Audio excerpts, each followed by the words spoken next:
Om Sang Saraswati Namaha. Namaste. Namaste. Tonight we're going to begin on page 30, and we're going to talk about the 8 kinds of behavior for spiritual seekers. If any of you act in the world, there's some kind of behavior that you put forward. And here is a definition of what kind of behavior you want to exemplify in the progress, in the course of spiritual development. So they call acharan is behavior. So the first is Vaishnavacharan, second Vaidikachara, Shivacharan, Bhamacharan, Dakshinacharan. Bhamacharan is often called the left-handed path. Oh, we don't quite agree, but Dakshinacharan is called the right-handed path, and we don't agree with that either. We seldom agree on things of that nature. In fact, in answer to Srima's question of last night, I was thinking that there are 7 levels of meaning for every syllable of Sanskrit.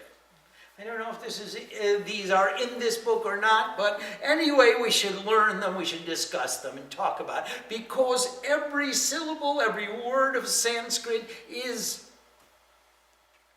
applicable on every level of consciousness. So the first arth, which is meaning, artha is vacharth. Vacharth means it's a, what does the word mean? Look it up in the dictionary. How has it been used throughout the history and throughout the literature in other Sanskrit dictionaries, in other Sanskrit literature? How has that term been employed by scholars? What do they say is the appropriate definition? The second is guru art. The guru is going to explain it to you in a way that you can understand. And after Guru art comes Sampradaya art.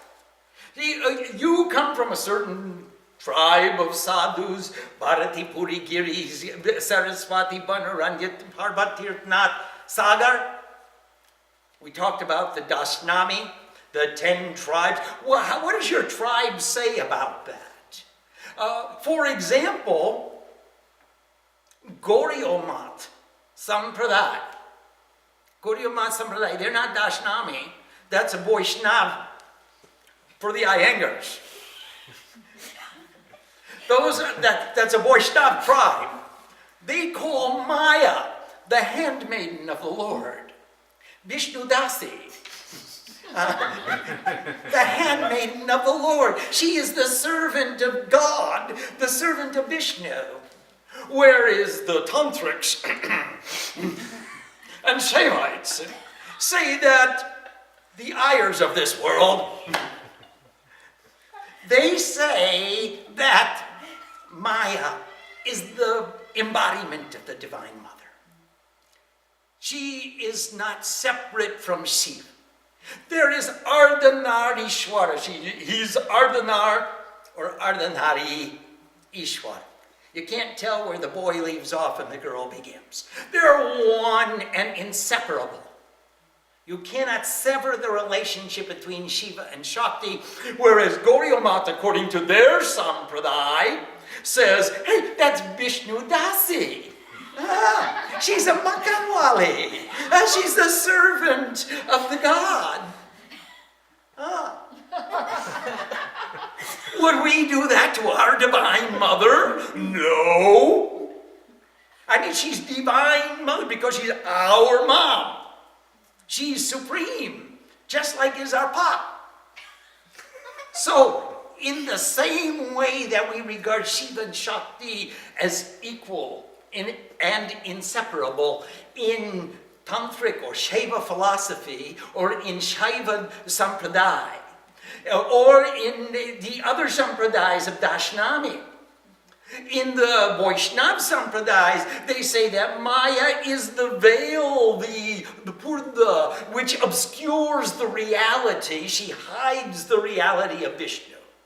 She is the Maya, and everyone who worships Maya is a Mayavati.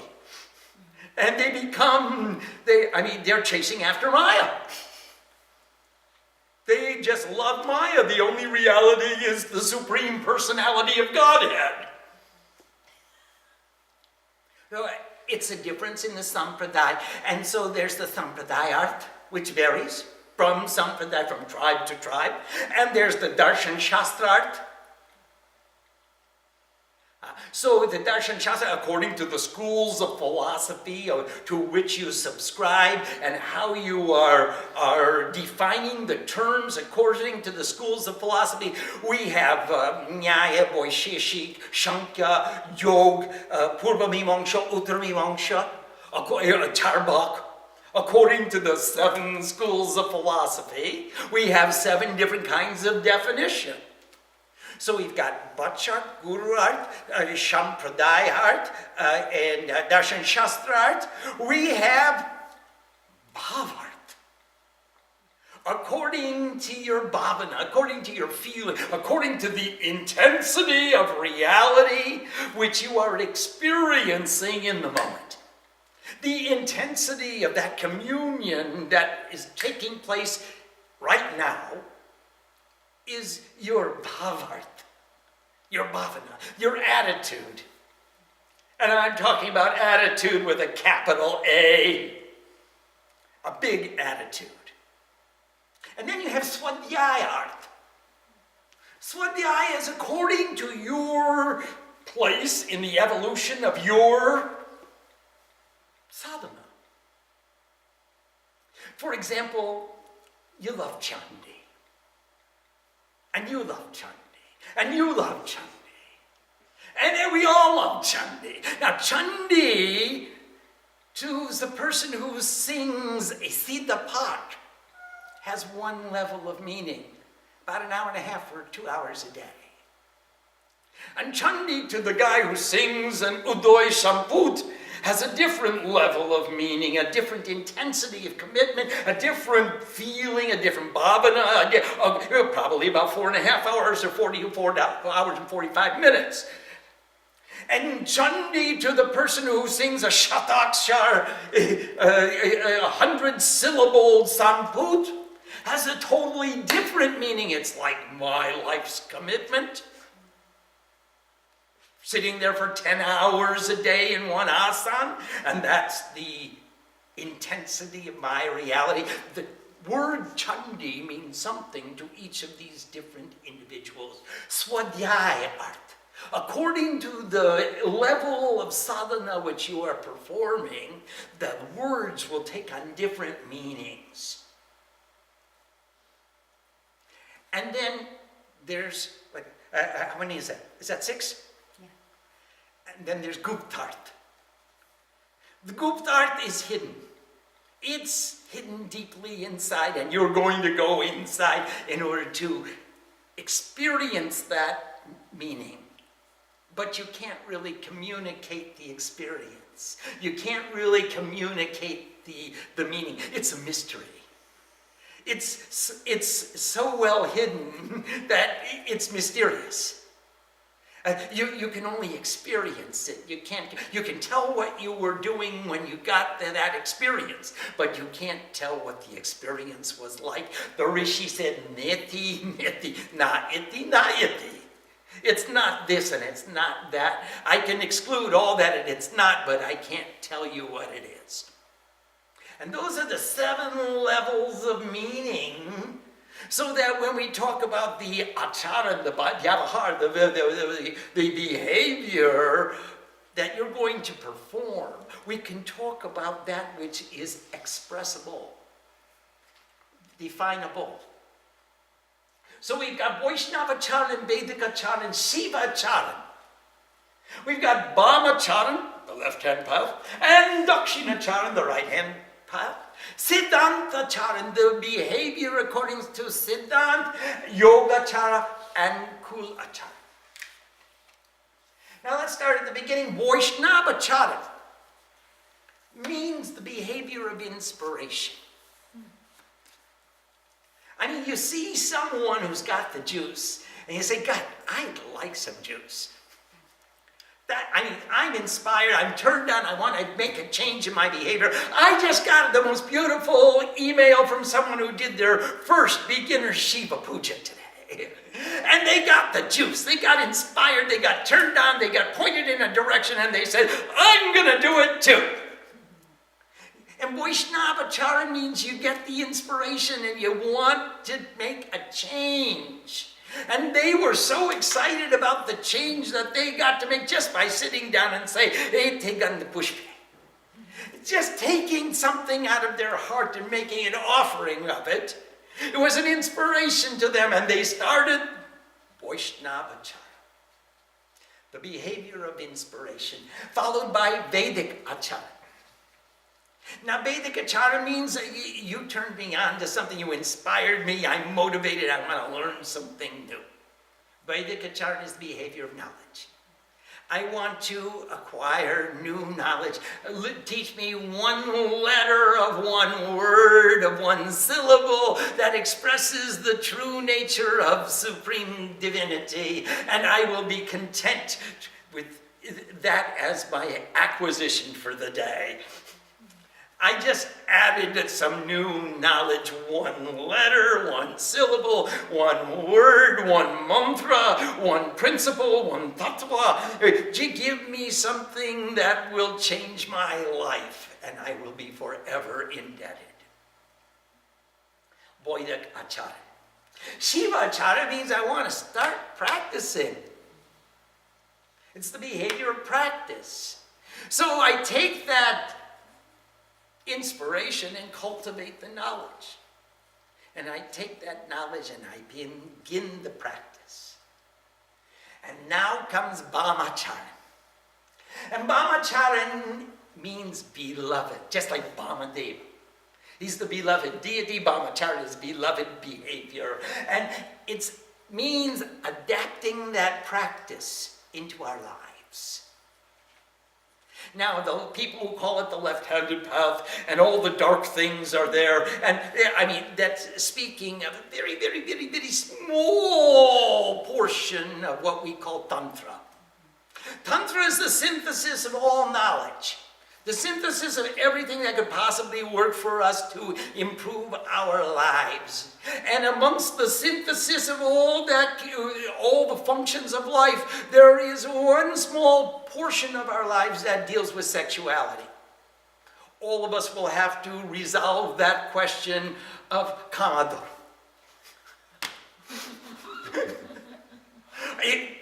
Excuse me. We will all get to resolve those issues of that kamator, and it will be that sudden inspiration, that akarshan, that attraction towards intimacy. Isn't that how we... What do you learn? Oh, I don't know who my teacher was. I can't tell you. However, what do the girls talk about in the kitchen anyway? I don't know which kitchen you're talking about. Now, part of that life deals with sensuality, with sexuality, with the expression. You gotta eat, you gotta sleep, and you gotta mate. That's the only way we can propagate the species. But that's not all of life. That is not all of Tantra. Of course, it's sex and drugs and rock and roll were the most famous in my day.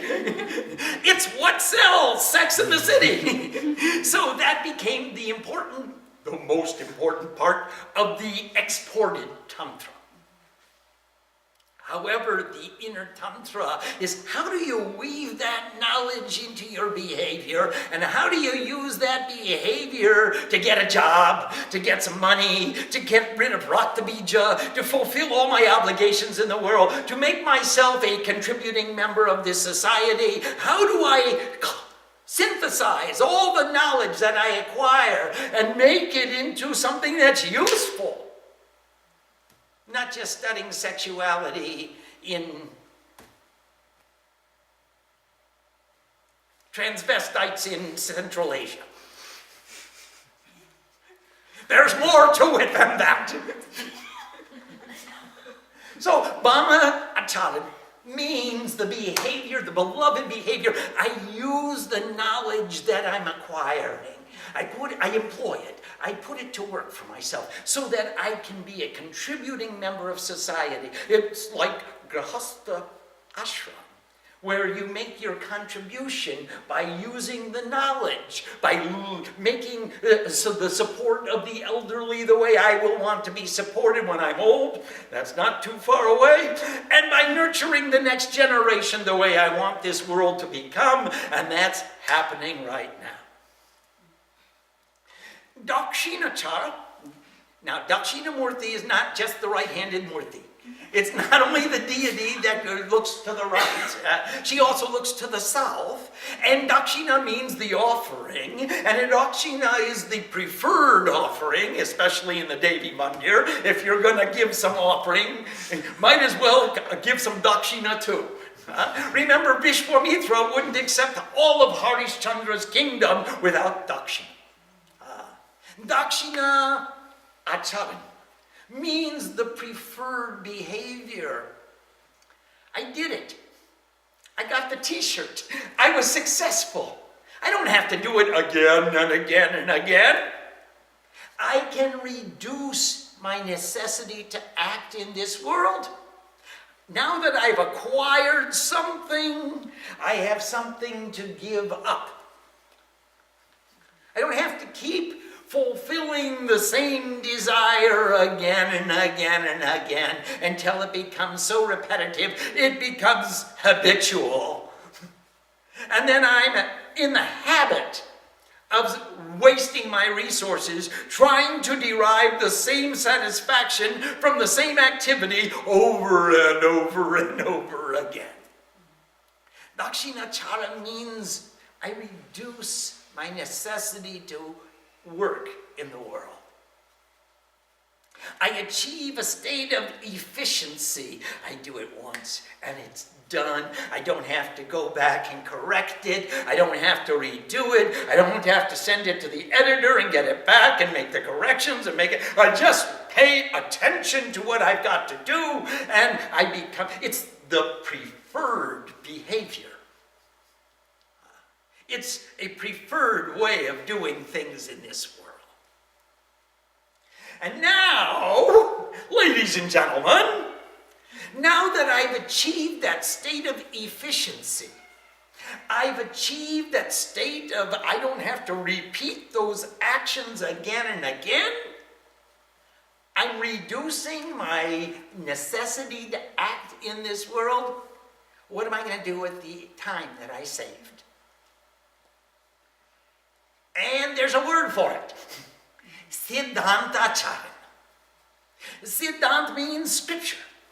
It means you know when you make an outline of what you're going to do, you've got a padhoti, and then you've got a siddhant, and then you've got a vidhi, and you've got a krom, and then you've got, these are different levels of the outline that say, this is my daily karyakram. This is what I do to be with God every day. And Siddhantachara we define as behavior as prescribed by Scripture. It's in accordance with the Scriptures. And there are primarily 8 forms of behavior in accordance with Siddhant. And I'm sure you all know them by now. There are 8 kinds of behavior enjoined by Scripture which we are able to call karma yoga. The karma, the activities which bring us to a state of yoga. Yoga means chitta vritti nirodha. It means the cessation, the prohibition of any changes or modifications in the objects of awareness. My consciousness is still and focused. Is the yoga. There's complete union. I unite with action in complete attentiveness to whomever I'm offering that action and to the action itself. Mother always says, respect your actions. That means karma yoga. Respect, we call it Sri, Shanti, is Sha, Ra is your mind, E is your heart, Shrim is perfect peace in your mind and your heart is respect. And Karma Yoga means uniting through action. There are 8 kinds of actions by which we can come to this fulfillment of union. Puja. To all of those who do puja, we've got lots of books on how to do puja. We've got a beginner puja and an intermediate puja and an advanced puja and a postdoc puja, and we've got many ways to do puja, and we can discuss all the ways to do puja or make puja everything we do in our lives. All that we do is the puja. Pu means punya, merit. Ja means jata, give birth. Now, for us sadhu type people, and that has a great definition. Some people are good for some things, other people are good for other things. Sadhus are good for nothing.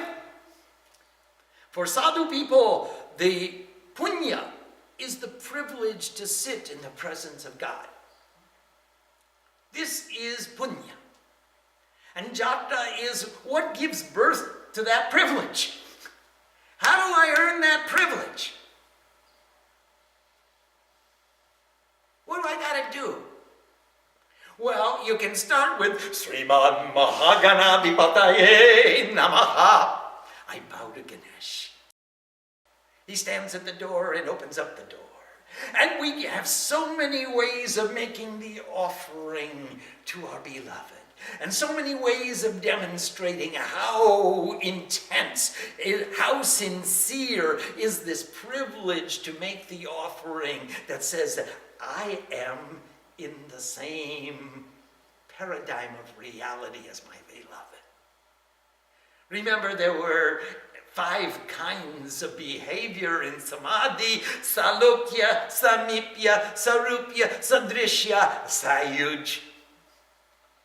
And we start off with salokya. Hey, there you are on the altar, and here I am in front of the altar, and I am putting my heart on the altar, and Grinami Twam Sureshwari. Please, you accept. So puja, that's one kind of behavior through which we can achieve that form of union. Second one is pak. I'm going to sit down and write myself a letter and make believe it came from you. Mother, I'm going to read to you the story of how I got the privilege to sit down in front of your altar and make this offering. I just want to sit down and sing to you. What am I going to do with the rest of my life? I feel so joyed, privileged. See, with the opportunity to just demonstrate to you, to read to you the story of how I earned the privilege to be here. I put too much and too little into balance. I cut down self-conceit and self-deprecation. I took all those kam, krodh, lobh, moh, moda, matsarja, all those ripu, all the limitations, and I said, I don't want any of it. I just want you. I want you so much, I'm willing to work for you. I'm willing to work for it. That's how much I want it. So that's part. I'm going to read you the story. Third kind of activity, which brings us into that karma yoga, is called homa or yajna. Yag comes from the same root as yuj, and that means the activity through which we achieve the perfection of union. Yajna. And a homa is the offering. I'm offering to you. So usually a yajna is a maha homa. Homas are a little smaller, But there are many ways you can say, for example, on Sunday morning, there's a 2-hour, 3-hour Chandi Homa. However, on Shivaratri, there's a 12-hour, 14-hour Shiva Yajna. See the difference? And in the Shiva Yajna, we're going to do 10,000 Om Namo Shivaya offerings, Ahuti. And we're going to read the Rudra Stadhyaya, and we'll read the Shiv Sahasranam, and we'll give Nana Mantram. Nana Mantrena Giti Mantram, Mantrena Ahuti Saha Homa Maham Karishye. With various kinds of mantras and scriptures and pot and various kinds of offerings, we are making this yajna. We are uniting with you on a little bigger scale than a 2-hour home or a 1-hour home. Or I've seen people do what they call Agnihotra. They take a little pot and they put a little cow dung and they put some incense on the cow dung, and they call that Agnihotra, and it makes a little smell and a little, the incense burns on the cow dung and it makes a little smoke on the altar, and they call that a form of homa as well. And then we did the Sahasra Chandi Yajna. For 1,000 days, 24 hours a day, the fire was continuing. Well, how many times did we do that already? About 30 years. Yeah. Something very close to that. So from the very tiny homa of Agnihotra to the Mahan Yajna of a Siddhant or a Padhoti, for example, Sahasra Chandi Yajna Padhoti. These are the various forms of homa. Now, the fourth kind of behavior is Sangeet. Because singing all together, Sangeet means that all of me is singing to you. Sangeet. The Geet is sung. And that doesn't mean I'm singing. It means all of me is singing. So the Sangeet is, there are so many forms of music, that's a whole study in itself, and we will spend some time in discriminating and distinguishing between bhajans and kirtans and ghazals and so many different forms of music. Dooms and recitations, various recitations. We'll study the various meters of Sanskrit. How do you sing the Gayatri, Ushtup, Anushtup, Trishtup, Jagati, Brihati, Pankti? Those are the 7 basic chandos, the 7 rhythms of Sanskrit literature, and all of them have a different tune, and they have a different song, and this is a study in itself of which I am not qualified to lead, but Srima is the singer of all singers, born in the family of Ram Prasad Sen. She grew up singing. Now, the 5th kind of karma yoga is Nrit, and it means dancing. And there are so many different styles of dancing. How could we begin to explain how many styles? We have had dancers here who did Odissi and Bharatanatyam and Kathakali, and they're just, we have people who do the boogie woogie. One day I was in a village in West Bengal, and people said, "Show us a dance from your country." I said, "Well, I was born in the days when the twist was popular." They said, "No, we don't want any twist." So I said, "Well, I'll show you one that you probably never seen." And I danced the hokey pokey. And then they danced Rabindra Sangeet. And they told the story of the seasons and the rain and the sun coming out and with dance. And they told the story of Shiva and Shakti coming together to bless the creation. And they told the story in dance. And it was really a little bit different from the hokey pokey. So when we study Nrit, we're going to study the various forms of storytelling. How do you preserve a culture and a tradition and a heritage? By dance. And the dance just isn't the hokey pokey, which was great exercise. When we were touring around the world, Mom and I had a little small caravan, and we had the RV, and then we had a couple of buses, and we had a train of cars from city to city, and we would stop at all the bus stops. And Mom and Durga were in the RV, and they were making sandwiches for everybody, and they'd make a couple of 100 sandwiches while I was the driver, and anyway, we'd pull over at a rest stop, and we'd get out, and we'd start passing out sandwiches to all the truckers who were parked in the rest stop, and then we'd all do the hokey pokey. That was fun. That was fun. That's our mom. That was fun. Yeah, so we all ate sandwiches and got some exercise and lost some calories and got in the caravan and moved off again. Made a lot of happy truckers. Yeah. Look at those guys, they must be from California. Nrit is even the arati is part of the dance. There's a certain rhythm to the madness of arati, and there's a certain way that we demonstrate in offering each of the objects in dance. How we offer, Keshanta, Lalitanta, Nasikanta Parikram. This is a system where you offer to the forehead, you offer to the top of the head, you offer to the forehead, you offer to the nose, and you make us circumambulate the entire outline of the deity. Each deity, there's a certain way that you hold each offering in the fulcrum of its balance, so that you grab the conch shell in such a way that it doesn't spill a drop of water, and you don't drop it on the floor, and you don't make a mess. And even arati is part of the dance, of the celebration of my love for God.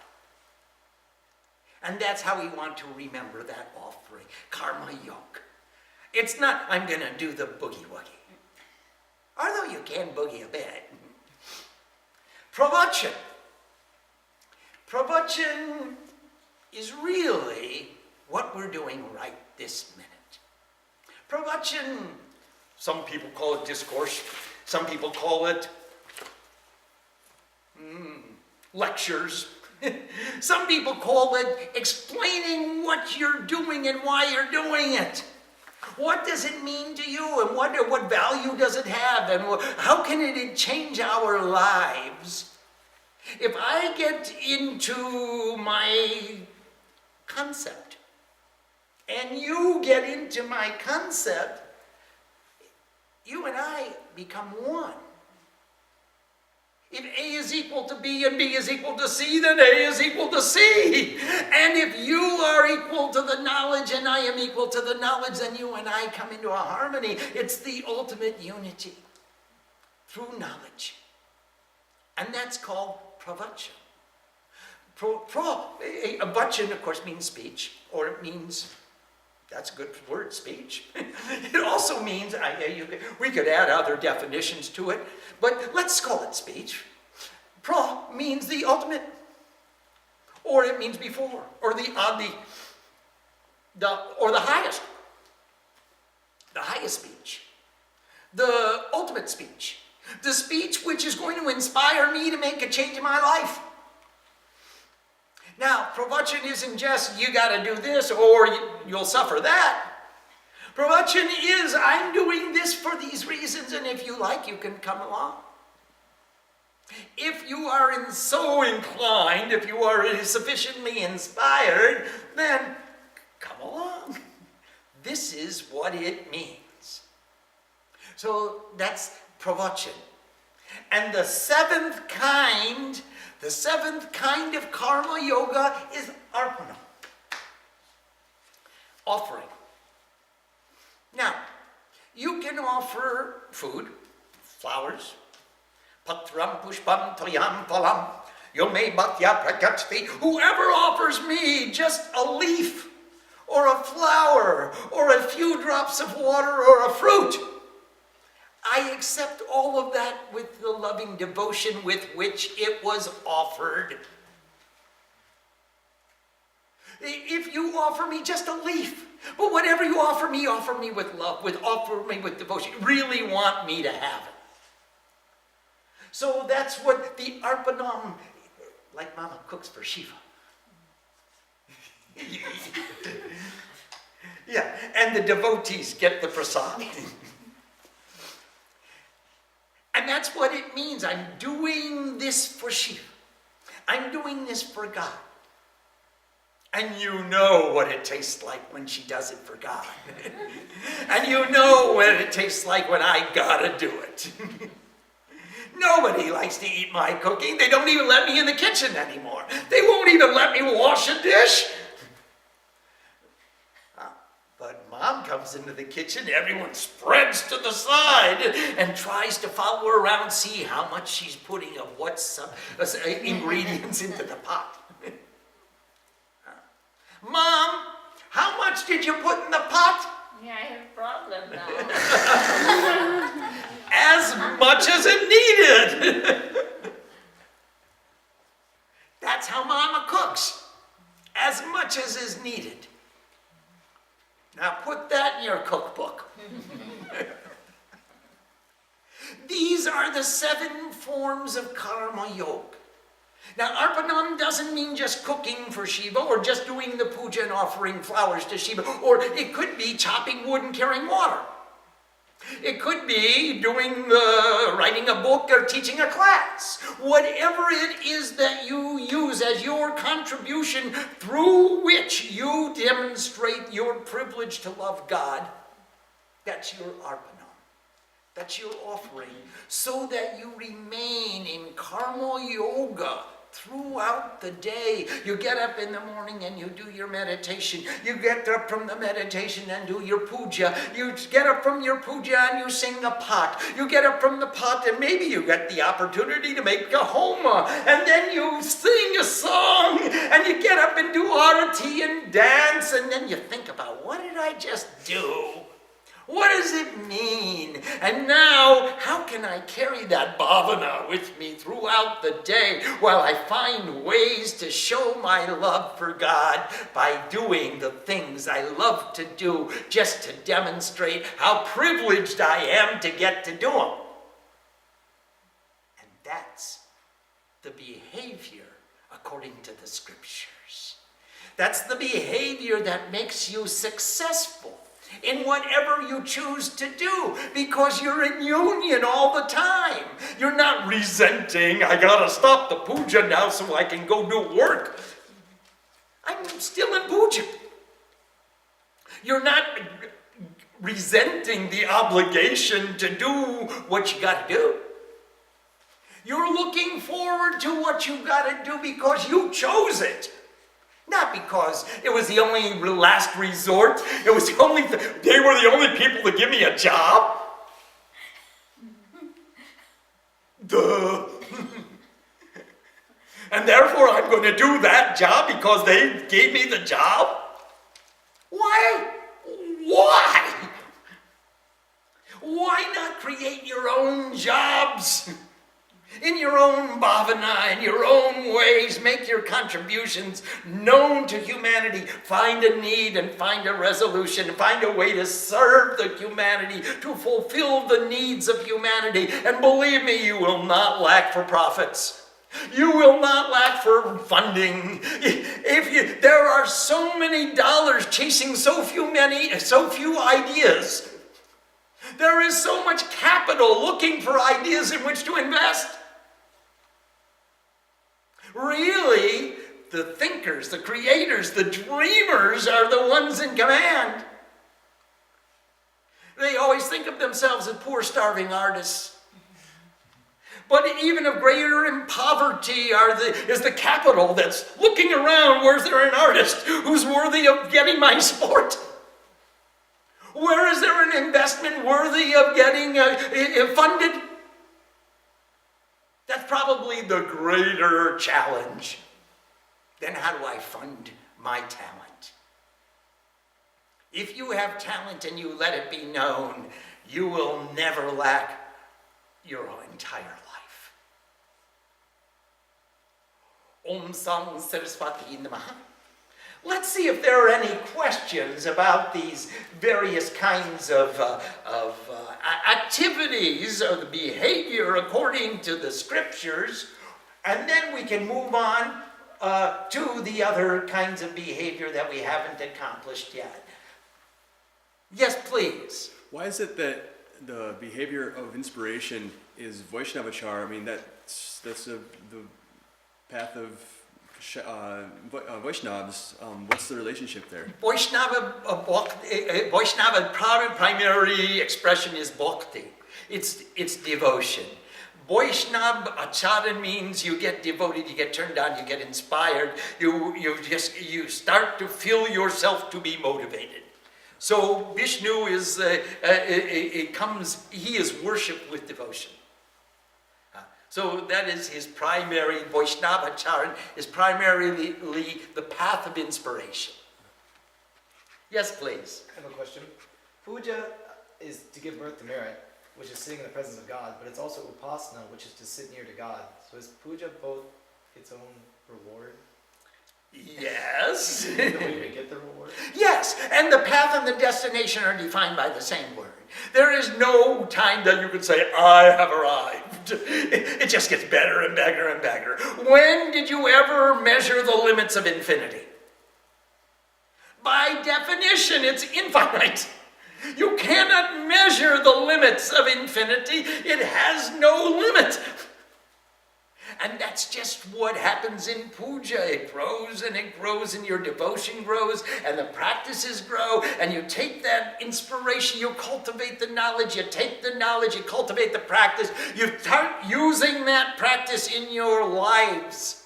You employ that practice as a means. How do I serve God? How do I clear myself from debt? How do I pay off all those old obligations for the silly things that I chose in the past that I have to pay for in the future? And some of those people, the future starts now. Then how do I live a life where I don't acquire any more debts? I want to live free and clear from now on because I can see the bondage that I went into by accruing debt in the past. Yes, We have a question from Elijah. Namaste, Elijah. Are these behaviors cultivated in this order or simultaneously? It all begins with an inspiration. Just like Elijah, you inspired Deborah to learn what is puja. And Deborah just got so motivated from your inspiration, she began the practice. So from the inspiration came the cultivation of knowledge, and from the cultivation of knowledge came the cultivation of practice, and now she's excited about employing that practice in her life on a daily basis. Good job.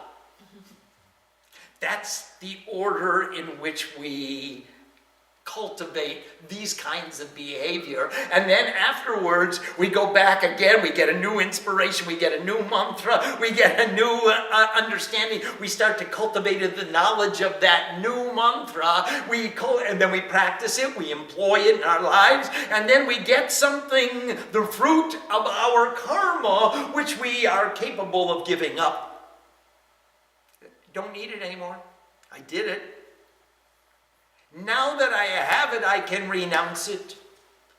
I can't say I don't have anything, therefore I'm a renunciate. A lot of people wish it were that way, but it doesn't work.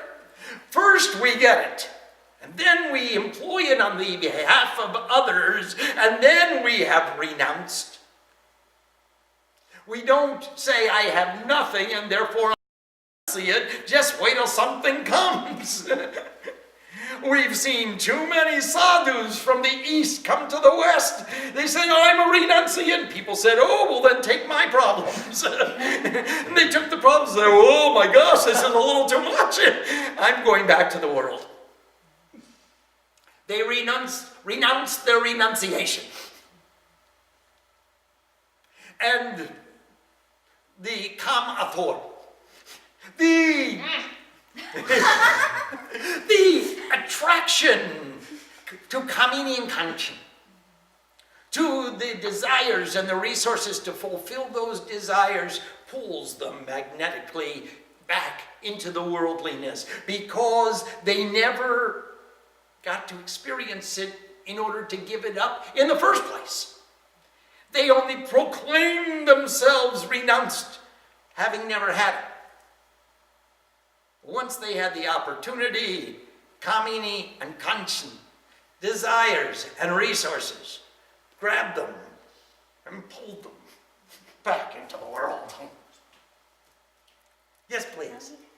Dakshinachar, Yes. is it just being more efficient in your worldly activities, or is it renouncing them and renouncing the satisfaction from the world for getting satisfaction from Siddhantachara, from God?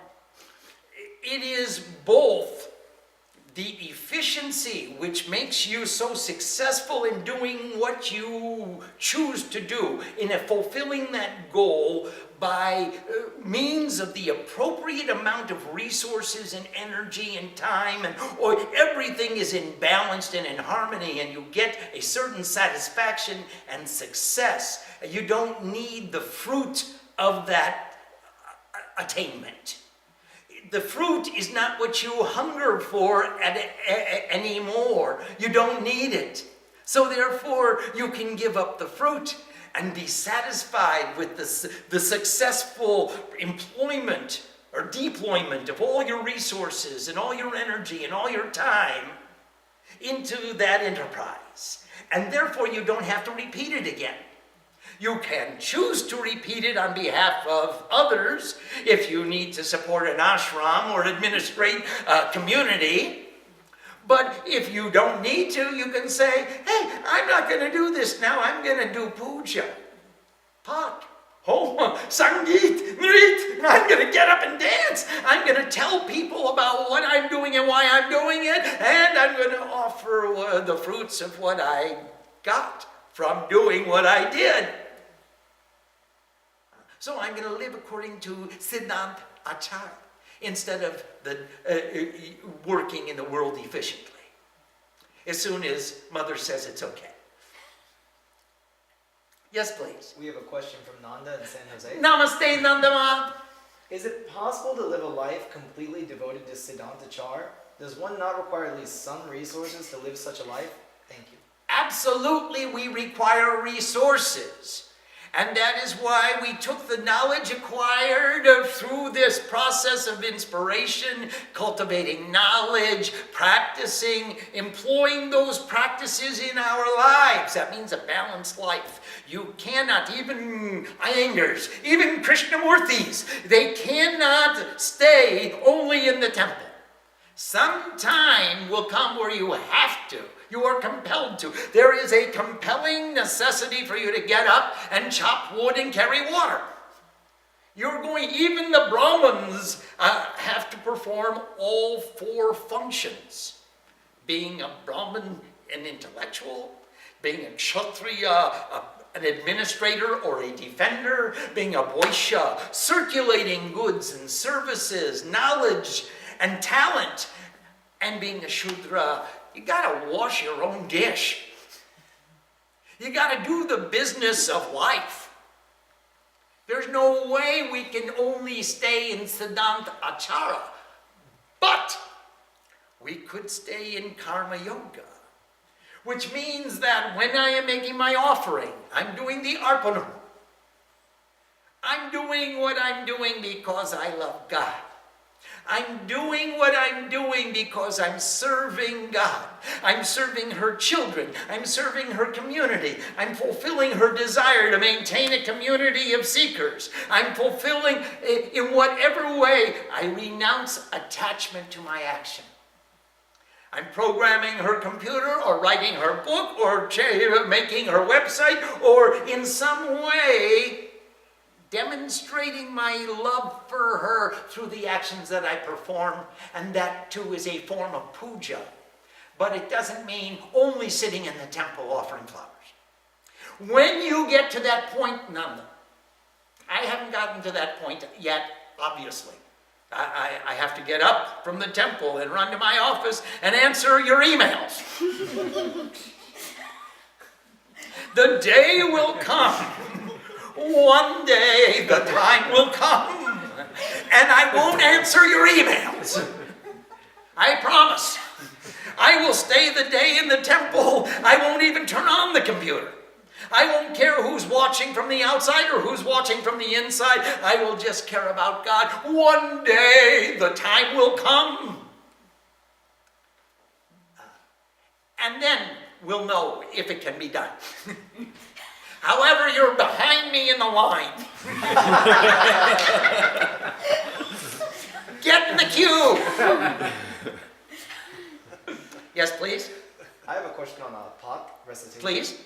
Every time we inhale the mantra, when we're not chanting the scripture, when Yes. we inhale a mantra, are we trying to raise the kundalini up? Do we bring our awareness up? It depends what kind of pot you're doing. If you're doing a elongated recitation, in other words, you have nothing else to do for the rest of the day, then you can inhale the kundalini all the way up to the sahasrara. And then your kumbhak becomes longer and longer and longer. The space between two thoughts is equal to the space between two mantras. And as the kumbhak expands, so also does the samadhi. So through the pot, you can raise the kundalini and stay there and recite the next series of mantras when the time has elapsed. However, that's a very dangerous proposition, because you're not allowed to have any other thought when you bring that energy up. If you maintain any other thought, then there will be irregularity in the pranayama. You won't be able to succeed, and probably you'll pass out. So you have to figure out what your objective is during your chanting. Why are you chanting? Are you chanting to go into samadhi? Might be fun. I never thought I would go samadhi. Yeah, I know. Chanting. I understand. You just went. You didn't think about anything. And that is the chanting to go into samadhi. However, if you're chanting and think, well, I have to finish this pot within 3 hours so that I can do the puja, which will take another 3 hours, and then I have to prepare lunch for all the guests that are coming, and I have to make my bed and clean up my room, and all of a sudden, you've got what we call pichantam. The tongue to piche le jate. It just keeps pulling you back by the scruff of the neck. As much as you would like to go forward, your mind is keep pulling you back. So, the most important thing to do in Ashtanga Yoga is the first step. Yum! Take control. Make your plan. Make a plan. Figure it out. What do I want to be when I grow up? What do I need in order to get there? How long can I do this puja? How much resources do I need to sit in the temple? And then figure out the niyam. How do I get there? What's the discipline? What kind of job do I need? How much money do I need? How much time can I spend in order to get that money? And how much time can I spend in the temple? And when do I earn out? What time can I quit? How much do I need to have in order to stop doing the worldly stuff? And once you have a grasp of that whole entire picture, then it's very easy. It's academic. All you do is go through step by step in the implementation of your plan. if you have no plan, I can guarantee you will go nowhere very quickly. It is the ultimate success to get no place by not having a plan. You will ultimately surrender to anyone else who has a plan and say, okay, make me part of your plan. I give up. I don't have one of my own. I would rather become a part of your plan than live with no plan at all. Those are the options. Either you have your own plan or you'll fit into somebody else's plan. And one day you'll wake up and say, gee, why don't I have any power to choose? Why am I obligated to fulfill someone else's dream? And it's very clear. It's because we didn't take the initiative, we didn't take the responsibility, we didn't take the inspiration and make our own plan. So, Nandama, in order to earn out, you got to have a plan, and you got to have a budget, and you got to know what that retirement looks like. I know all of you would love to just quit everything and join the circus. Goodbye, cruel world. I'm off to join the circus. Please. It sounds like such a dream. Until you go to the ashrams in Rishikesh and Benares and Jagannath Puri and Dwarka, and you see these old haggard sadhus sitting outside the Union Rescue Mission, which is our equivalent of a nakshatra. And they go there with a bowl for 2 chapatis and some watered down dal. And that becomes their plan.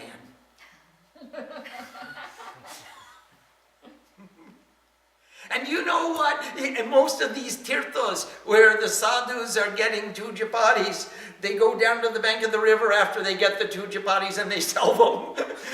And they get 25 paisa a piece. And then the other people buy them back. And they get the same chapati goes around 3 or 4 or 5 times. And they get a little bit of money and they get a few coins and they go buy a biscuit and a cup of tea. Because who would want to eat those chapatis anyway? They've been touched by greasy hands, and they've just been round and round and round. Don't allow that to become the plan. Please, make a better plan. We are all empowered and capable, inspired and motivated. We have direction, we have facility, we have so many resources that we can draw upon. Please, make a plan. Make a better plan than, I'm going to join the circus. Om Sam Saraswati Namaha. Namaste.